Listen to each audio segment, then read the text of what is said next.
কান্নার পানির দাম কত জানুনি? চোখের পানির দাম কত জানেননি?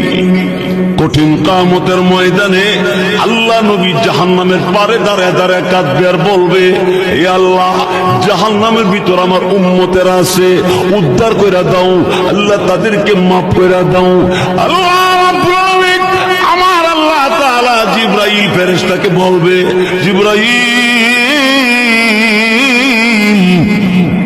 আমি আল্লাহর কুদরতি দরবারে পানির পাতিল আছে, পানির পাতিল নিয়ে যাও, আমার নবীর কাছে নিয়ে দিবা।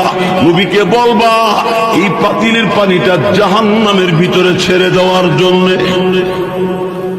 রসুলের কাছে জিবরাইল পানির পাতিল দিবে, আর জিবরাইল ফেরেশতার কাছ থেকে রসুল পানির পাতিল পাইয়া পানিটা জাহান্নামের ভিতরে ছেড়ে দিবে। জাহান্নামের আগুন ঠান্ডা হয়ে যাবে, নিভে যাবে।